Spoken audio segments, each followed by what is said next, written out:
Welcome to the That Pitch Podcast. The That Pitch Podcast helps music producers and artists tap into the world of sync licensing, publishing, music business, and more. So if you're tired of trying to make it and are more interested in making a living, then you're in the right place. I'm your host, Mark, the founder of thatpitch.com. Today, I'm joined by my friend Alex Velte. He is a music producer based in Conway, Arkansas, who landed his first placement with That Pitch this month. Welcome, Alex. How's it going, bud?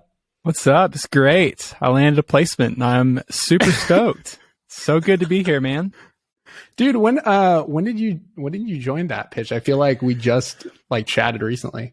I think May. I remember I messaged you or Enoch and was like, "Hey, I'm thinking about this. I don't know how this works." And he was just try it out. Dude, me too. I'm still figuring that out too. I have no idea how this whole thing works. Hey, we're just figuring it out together. I love it.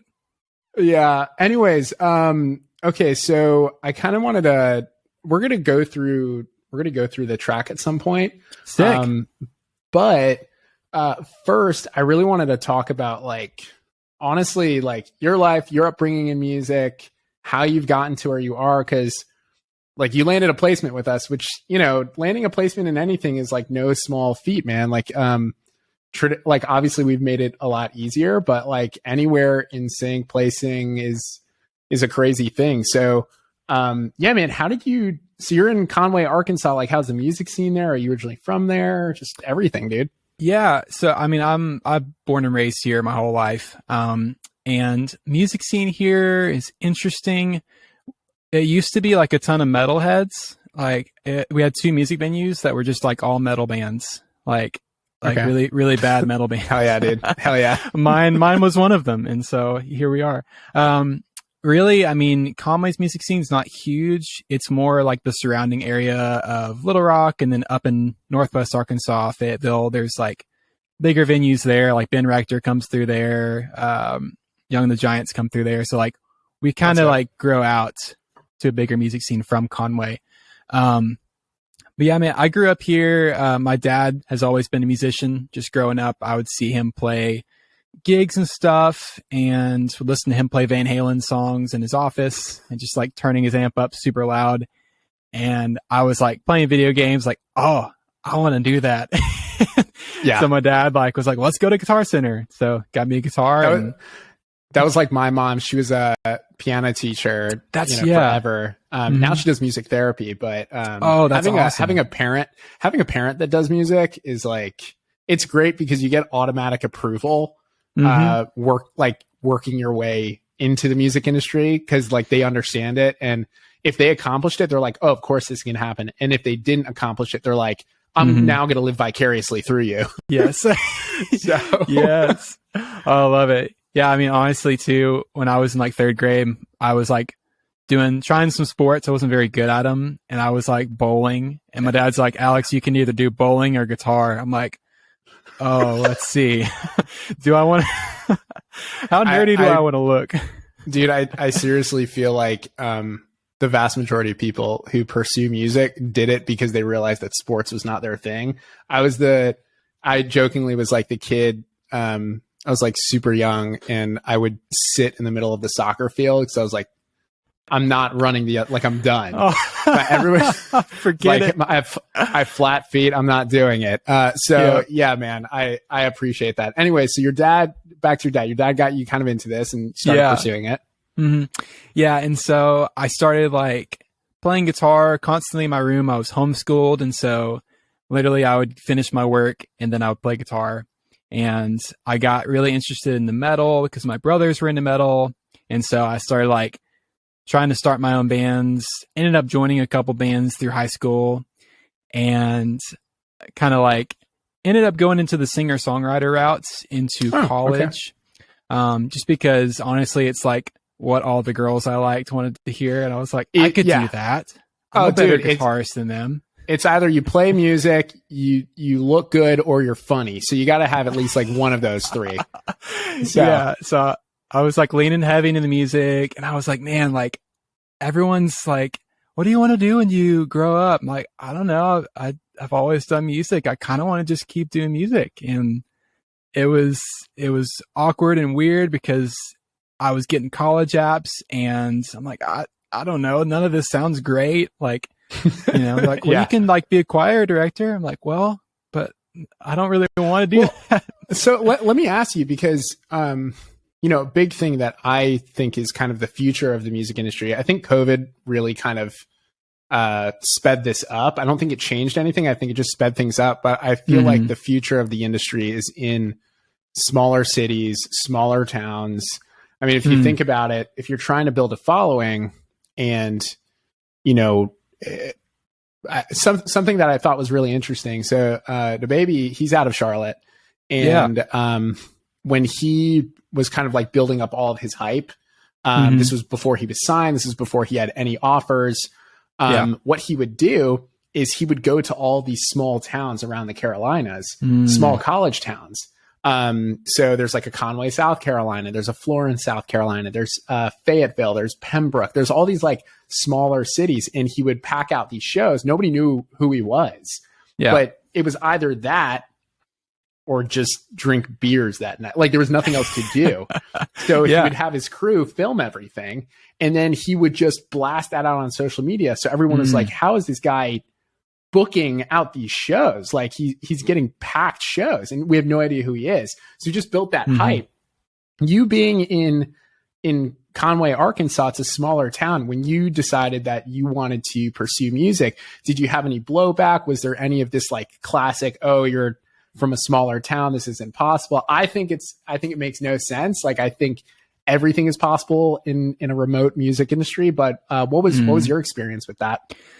I think definitely like coming out of high school, like 2014, almost 10 years ago, it was a lot of pushback from, guidance counselors and peers. Really? Like, well, you might like want to pick something more practical, man. Like I just, that's, I had a guy tell me, I'll tell you something practical. Getting a job at a 9 to 5 where you get fired every 3 years because they lay you off. That's really practical. I'm telling you. I like made a post a while back. I was like, COVID proved to us that like no one is safe. Like people I knew who were working great jobs for years got laid off. So you might as well go for music. Yeah. And I was like, well, then why wouldn't I try for this? And so, but really, I mean, kind of once I got over the whole boohoo, no one wants to support my music dream. Right. Well, I say no one, like my family was all on board. My wife's on board, like have great friends who were on board. But it definitely was like that.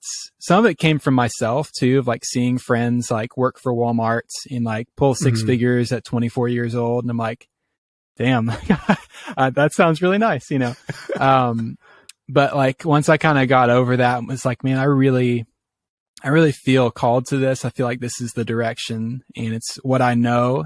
And even finding out things like that pitch, I was like, oh, like you can do this remotely. You can produce from your bedroom and upload it, submit it, and like, get even people love to talk about like recurring revenue and like multiple income streams. It's like your songs can in a way be those multiple diversified income streams if you play your cards right. Yeah. I mean, a lot of people don't understand this, but the way that I think of every single song is it's basically like a rental unit.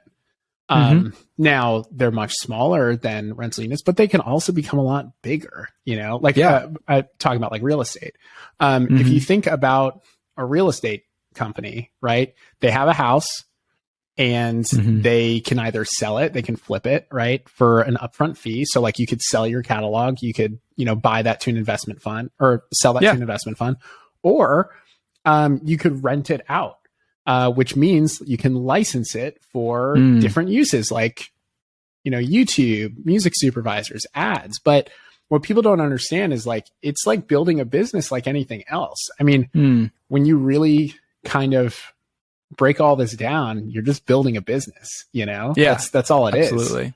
So you can either do it yourself or you can get a manager who takes all of it from you. Yeah, exactly.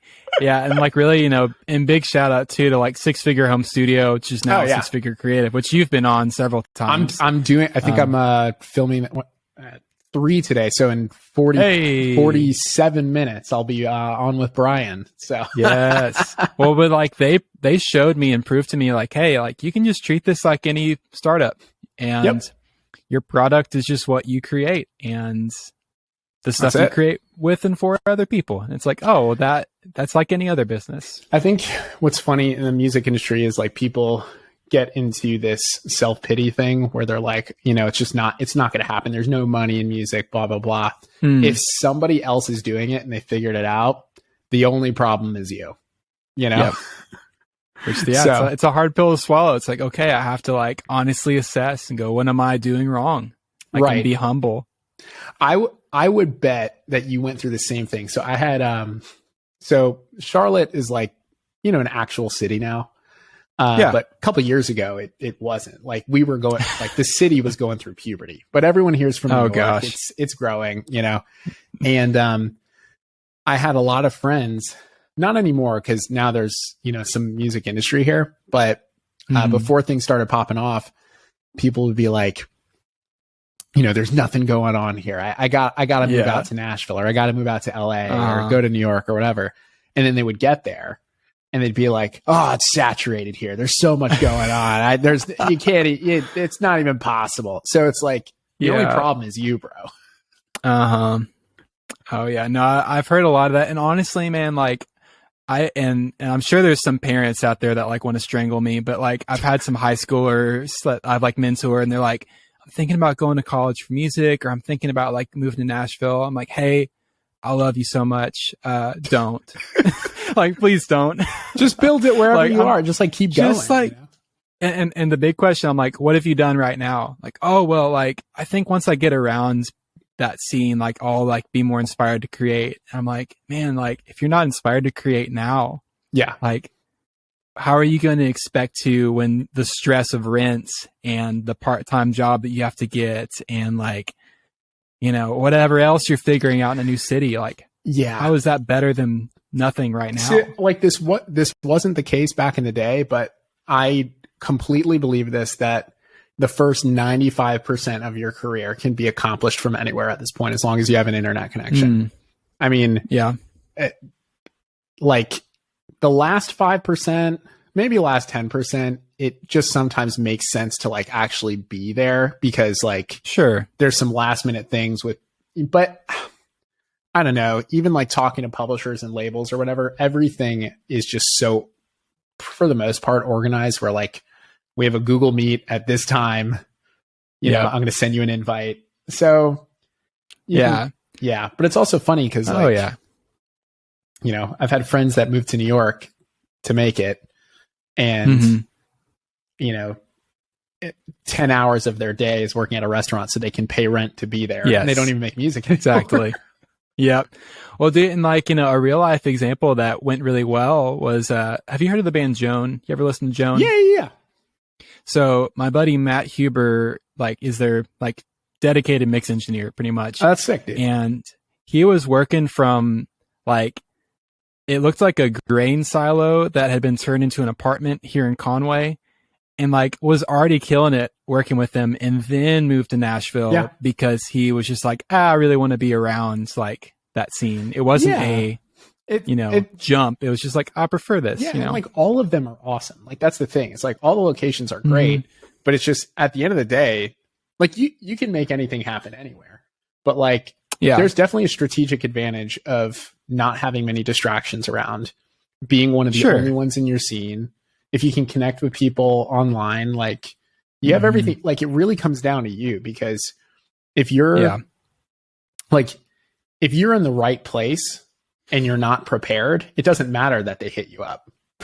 Dang. Yeah. Yeah, for sure. That's good. So anyways, well, let's listen to your track that you placed with us this month. Bro, right on. And so this one's called Lighten Up. And yeah, dude, this was a lo-fi track. And this was your first placement with us, right? Yeah. Dude, big congrats.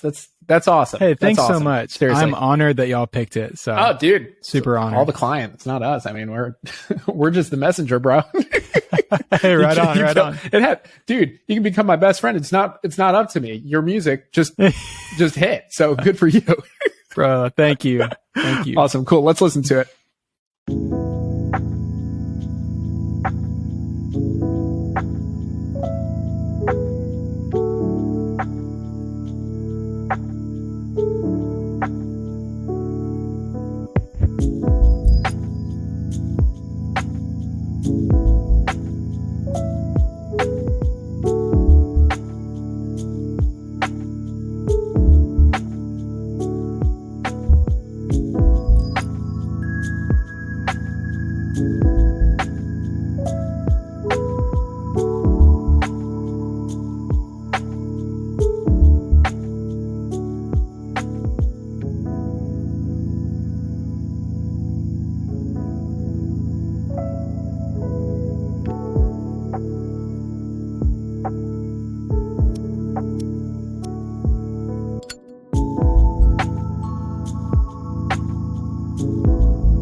Dude, fantastic.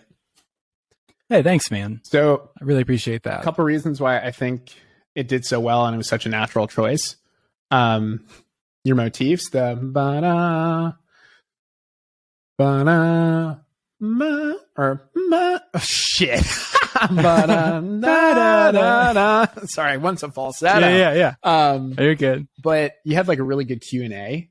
So, you know, is the question, ba-da, and then the answer, na, na, na. Heck yeah. And so, like, the cool thing is it's not too crazy. It's a very simple motif. It's catchy enough to get stuck, but you're not really overdoing it. It's not very busy. Yeah. There's a lot of space. And I think the overall thing with the, you know, with the song is there's not much going on. It's very utility. Like, I'm in the back. It's just, you don't really have to pay much attention to me in a way. It's great for dialogue. Somebody could talk over that. And it's moving. Like, there's not, you don't have any awkward silences. You're not trying to be fancy. You're not adding extra bars. It's just, it really sets the mood, and it's really great to cater for something else to shine. And in a nutshell, that's essentially what sync or any sort of placement, for the most part, wherever it's being used, that's what it's for. So you have, I don't know if you're familiar with the term like pocket, like for drummers, you know, if you have good pocket, it means, you know, like, not to overdo it. You just do enough to help everybody else shine. I think this song has a lot of pocket. So, dude, thank you. Really well done, man. Please keep it up with this direction, and all of the stuff that I've heard from you so far is very much in this vein. So just like keep pumping out tracks, and yeah, man, sounds awesome, dude. Really impressed. Sick. Thanks, man. That means a ton, for real. Awesome. Well, I think that about wraps it up. Alex Velte. Okay. Cool. Do you have any pluggables? Anywhere you want anybody to go to reach out to you? Anything? What do you got going on? Yeah, I mean, really, like, honestly, a ton of the stuff that I do happens on Instagram. Awesome. So, like, if you look at my Instagram, it's just at Alex Velte Music, and Velte is spelled with a V, E-L-T-E. It gets mispronounced all the time, but with a last name like Eckert, I'm sure you can't relate at all. Dude, like, you'd be surprised how many people say Eckhart. I'm like, you're kidding me. Eckhart? You're kidding me. And then like spelling this is like the most obvious pronunciation name ever. Like, it's insane. Anyways. Yeah. but yeah, I mean, that's where I throw most of the party, is on Instagram. And I mean, really and truly, like, I've kind of taken the deep dive into lo-fi stuff just because I was going back to that piece of advice you gave of like, don't do what's cool, do what comes natural. And like, some of the first music I like self-produced was lo-fi music. I just never put it out. Yep. And so I'm kind of leaning more heavy into that. And really, I just want to kind of hopefully co-create that, and maybe like create that for maybe a potential client, maybe, you know, someone who might, like, I'm friends with a lot of rap artists, like someone who might rap over something like that. So just super big into co-creating, and then like kind of creating a template for someone else to create on top of. Amazing. And last thing, any piece of advice that you would give to anybody pursuing their music career? Oh, wow. It's got to be good, bro. I would say, oh man, yeah, I'll recycle a piece of advice I got from a professor in college. And he said, stop thinking about what you want to do and start thinking about what you want your life to look like. And that really hit me, because you might find that you're building a singer-songwriter career when you have no desire to tour, or that you're trying to be a session musician, but you hate the thought of someone randomly calling you and saying, hey, I know you're on the way out the door to a vacation, but I need you in the studio. So like, if music is your thing, like, don't let it like create a life for you, like create a life for it. I love that, dude.